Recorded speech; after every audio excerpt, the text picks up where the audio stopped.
ఉండాలని కోరుకుంటూ మీరందరూ కూడా ఖచ్చితంగా తెలుగుదేశం పార్టీకి, చంద్రబాబు నాయుడు గారికి, పవన్ కళ్యాణ్ గారికి, మోడీ గారికి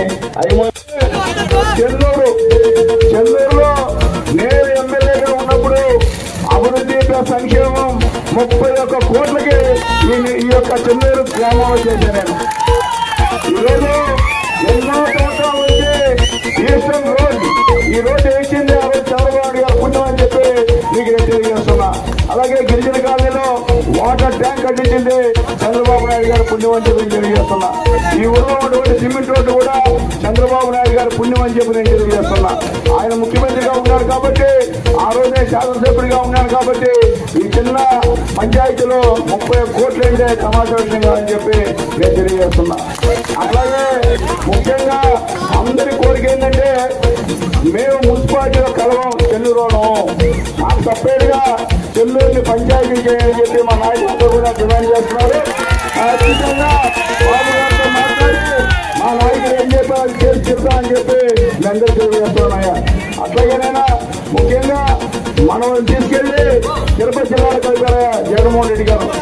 నేను చెప్తున్నా బాబు గారు రావడం మనమందరం కూడా మరి నెల్లూరు జిల్లాకి వెళ్తామని చెప్పి మీ అందరూ తెలియజేస్తున్నాయా. ఇకపోతే ఇటీవల నా ప్రత్యర్థి నా గురించి సునీల్ కుమార్ రౌడీ అని ప్రస్తావించాడు. ఆయన ఎవరు రౌడీలో, ఎవరు గుండాలో, ఎవరు స్మగ్లర్లో, ఎవరు ప్రాణాలతో ఆడుకుంటారో, ఎవరు ప్రాణాలు తీస్తారో రాముడు పోయి తెలియవస్తుందని చెప్పి నేను తెలియజేస్తున్నా. వేరే నూరు వచ్చిందని వేరే ఇది గూడూరు. ఒక సునీల్ కుమార్ అంటే గూడూరు నియోజకవర్గం అన్నట్టే నేను చెప్తున్నా. ఈరోజు నాది నా గడ్డది, నేను పుట్టిన గడ్డది గూడూరు గడ్డ. నన్నంటే మమ్మల్ని వాళ్ళు అందరినీ అన్నట్టే తెలియజేస్తున్నా.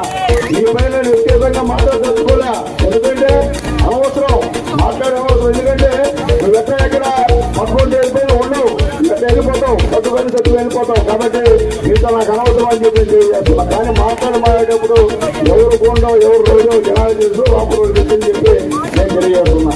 ఇకపోతే మనం ఒక్కసారి అవకాశం అని చెప్పి జగన్మోహన్ రెడ్డి గారికి మనం ఓట్లేసాం. ఓట్లేసిన పాపానికి ఈ రోజు అనుభవిస్తున్నాం.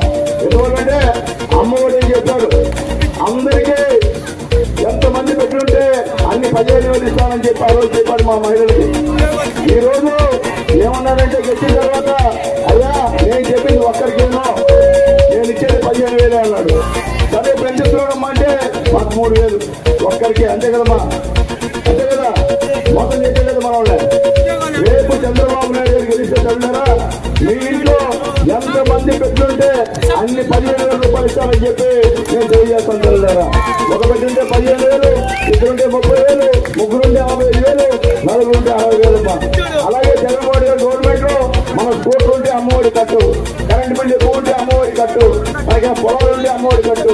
రేపు మన గవర్నమెంట్ లో చంద్రబాబు నాయుడు గారు గవర్నమెంట్ తల్లి ఏ కండిషన్స్ కూడా లేవు, అందరికీ అమ్మఒడి చంద్రబాబు నాయుడు ఇస్తారని చెప్పి నన్ను తెలియజేసుకున్నాను.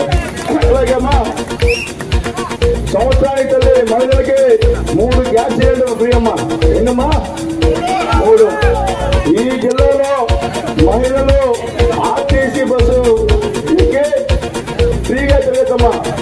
ఛార్జీలే లేవు మీకు, ఎక్కడైనా తిరగచ్చు. ఫ్రీ బస్సు ఉచిత బస్సు ప్రయాణం బాబు గారికి చెప్తాను మీకు.